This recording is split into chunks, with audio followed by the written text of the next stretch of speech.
ఇన్నాళ్ళు మీ బదులు కోసం ఎదురు చూసే మీ సారీ, ఆల్రెడీ మీకు ముందే చెప్పాను, ఒక అమ్మాయి నాతో ఇలా కవితలు రాస్తుందిరా అని మా ఫ్రెండ్స్ చెప్పారని. వాళ్ళే నిన్ను పంపించి వీడిని ప్రాంక్ చేయరని చెప్పుండొచ్చుగా. దీనికి మీరేమంటారు? బాస్, నేను మీకు పంపిన కవిత సారీ మీరు అనుకుంటున్న అమ్మాయి పంపిన కవిత గురించి మీ ఫ్రెండ్స్ కి చెప్పానంటున్నారు కదా.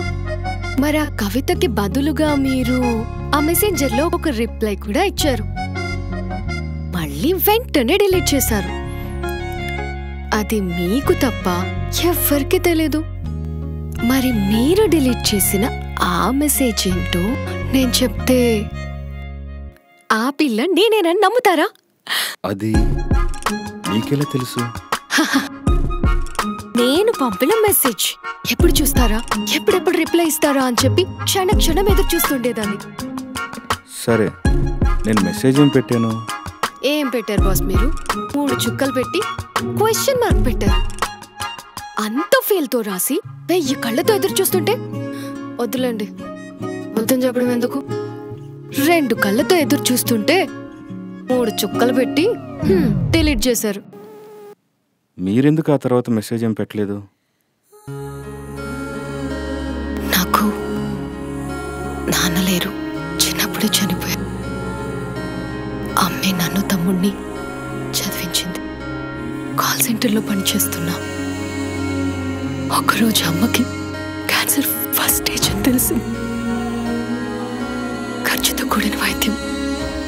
అందుకే లీవ్స్ తీసుకోకుండా డబుల్ డ్యూటీస్ చేస్తున్నా. ఒక పక్క తమ్ముడు అమ్మని చూసుకుంటూ మళ్ళీ మీకు టచ్లోకి రాలేకపోయింది.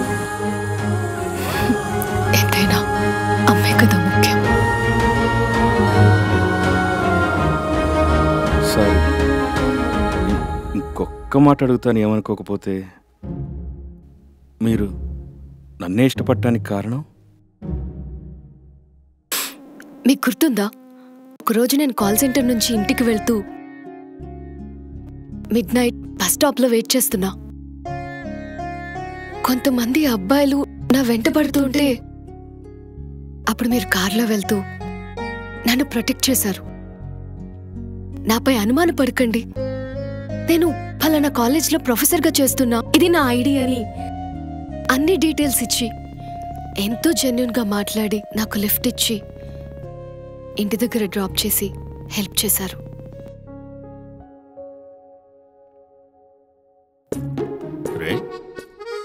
ఆ రోజు నేను తాగున్నాన్రా, నన్ను ఇంటి దగ్గర దింపురా అంటే నోవే అన్నాడు. ఇప్పుడు ఆడలేడీస్ని మాత్రం ఇంటి దాకా దింపాడంట. రేయ్, నువ్వు ఎక్కడ మంది ఆగావు? పటాన్ చెరువులో. మీళ్ళెక్కడా? రామోజీ ఫిలిం సిటీ దగ్గర. 87 కిలోమీటర్లు. దాన్ని డ్రాపింగ్ అన్నారు. మీ ఊరికి వచ్చిపోవడం అంటారు. అప్పుడు నా ఫేస్ కి స్కార్ఫ్ ఉండడం వల్ల మీరు నన్ను చూడలేదు. ఎప్పుడైతే మీరు నాకు ప్రొటెక్షన్ ఇచ్చారో అప్పటి నుండి మిమ్మల్ని ఫాలో అవుతూ వచ్చాను. అలానే మీరు మీ గర్ల్ స్టూడెంట్స్తో ఉండే విధానం చూశాను, షాక్ అయిపోయాను. అవసరంలో ఉన్న వాళ్ళకి మీరు హెల్ప్ చేసే విధానం చూశాను. అప్పటి నుంచి మీరంటే గౌరవం, ఇష్టం, తెలియని అభిమానం కలిగాయి. ఇవన్నీ కలిస్తే ప్రేమ అంటారని నా మనసు కనిపించింది. మీరు చూపించిన ఐడి కార్డ్లోని డీటెయిల్స్తో ఎఫ్బీలో మీకు మెసేజ్ చేశాను, కవిత రాశాను. ఎక్స్క్యూజ్ మీ, నేను రోజు ఎంతోమందికి హెల్ప్ చేస్తూ ఉంటాను. అందరూ వచ్చి ప్రపోజ్ చేస్తే నేను ఓకే చేస్తూ ఉండలేను కదా. నేను కూడా నాకు సాయం చేసిన ప్రతి ఒక్కరికి ఎవరికి పడితే వాళ్ళకి ప్రపోజ్ చేయను కదా రాజేష్ గారు. ఓకే, నేను మిమ్మల్ని కలవకుండా ప్రపోజ్ చేసి మెసేజ్ చేయడం తప్పే. సరే, నాది ఆకర్షణే అయ్యుండొచ్చు. కానీ ఒక్కరోజు నా శీలాన్ని కాపాడారు. క్యాన్సర్తో చావు బతుకుల్లో ఉన్న మా అమ్మని కాపాడారు. తమ్ముడికి జీవితాన్ని ఇచ్చారు. ఎక్స్క్యూజ్ మీ, నేను మీ తమ్ముడికి జీవితం ఇవ్వటం ఏంటి? మీ అమ్మగారి ఆరోగ్యాన్ని నేను కాపాడటం ఏంటి? ఈ అమ్మాయి ఏంట్రా కార్తీక దీపం సీరియల్ లాగా ఎపిసోడ్స్ మీద ఎపిసోడ్స్ పెంచుకుంటా పోతుంది. ఇదిగో స్వాతి. ఆ అమ్మాయి పేరు స్వాతి కాదురా, స్వప్న. స్వప్నానో స్వాతియో. ఇదిగో స్వప్న, మాకు తెలియకుండా మావాడు నీ ఓల్ ఫ్యామిలీకి ఎలా హెల్ప్ చేశాడో కాస్త చెప్పమ్మా. కావాలంటే మా బిల్తో సహా నీ బిల్ కూడా కట్టేస్తా. మీకు గుర్తుందా, ఒకసారి మీరు క్యాబ్లో వెళ్తున్నప్పుడు ఆ క్యాబ్ డ్రైవర్ని చూసి మీరు ఒక మాట అడిగారు, చూడటానికి చదువుకున్న వాళ్ళ ఉన్నావు, ఎందుకు డ్రైవింగ్ చేస్తున్నావని. ఉద్యోగాలు లేవు, బతకాలి కదా సార్ అని తనన్నాడు. అప్పుడు మీ ఫ్రెండ్ సూర్యకి చెప్పి శ్రీనుకి జాబ్ ఇప్పించారు. సీను మీ తమ్ముడా? మామూలు టాలెంటెడ్ కాదు, తక్కువ టైంలోనే మంచి ఐపీలోకి వెళ్ళాడు. అవును, ఆ సంపాదనతోనే అమ్మకి వైద్యం చేయించాడు. అమ్మ పూర్తిగా కోలుకుంది. దీనంతటికీ కారణం మీరని వాడు చెప్పేంత వరకు నాకు తెలీదు. కానీ నా కవిత చూసి నా కోసమే ఎదురు చూస్తున్నారని ఇప్పుడే నాకు అర్థమైంది. అది తెలిసి మీ మీద ప్రేమ కన్నా భక్తి కలిగింది. ఏదో ఒక్కసారి వచ్చి థ్యాంక్స్ అని చిన్న పదం చెప్పే కన్నా జీవితాంతం థ్యాంక్స్ చెప్తూ ఒక భార్యగా ఉండాలని ఇలా వచ్చి మీకు నా ప్రేమను తెలియచేసుకున్నాను. నేను నీ అంత అందంగా కూడా ఉండను. మీలాంటి క్వాలిటీస్ ఉన్న అబ్బాయిని ఎవరు ఇష్టపడరు చెప్పండి? అయినా అందం ఈ రోజు ఉంటుంది, రేపోతుంది. గుణం మారదు కదండి. మీరు నా ప్రేమను ఒప్పుకుంటే ఈ లోకంలో నా అంత లక్కీ ఎవరు ఉండరు. లేదంటే చనిపోన్లేండి, అమ్మని చూసుకోవాలి కదా. నా పేరే స్వప్న. నా ప్రేమ కూడా స్వప్నలా మిగిలిపోతుంది అనుకుంటాను. నాకంటూ మీతో కలిసిన జ్ఞాపకాలు రెండు.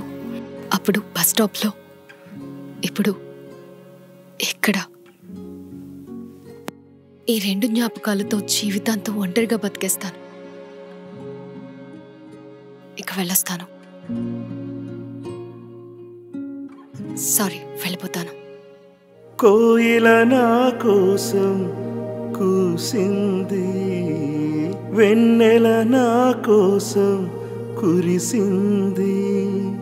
I love you, I love you, I love you బంగారం. I love you, I love you, I love you బంగారం.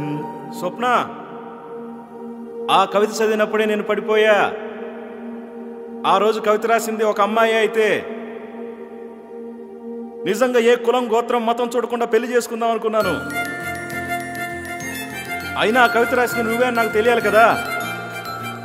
అసలు నువ్వేంటో తెలియాలి కదా.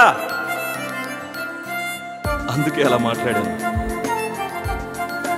ఆ రోజు నా కోసం రాసినట్టు కవిత రోజుకొక్కసారి రాస్తావా? నేను నిన్ను పెళ్లి చేసుకుంటాను.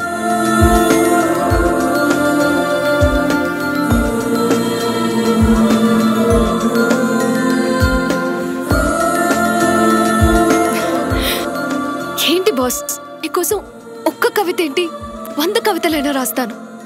నేను రాయడం మొదలు పెడితే చదువుకోవడానికి 24 గంటలు కూడా సరిపోవు. ఓకేనా? రే, ఏమో కవితలు చెప్పింది ఆడింటాడు. మనం మందు కొడదాం. హలో, బోలో. బిల్లు కడతానన్నావు. ఎవడు బిల్లు? నా బిల్లు. నీ బిల్లు, వాడి బిల్లు, లైఫ్ లాంగ్ బిల్లు కట్టి బిల్ గేట్స్ వాడే. కట్టించుకో బిల్లు.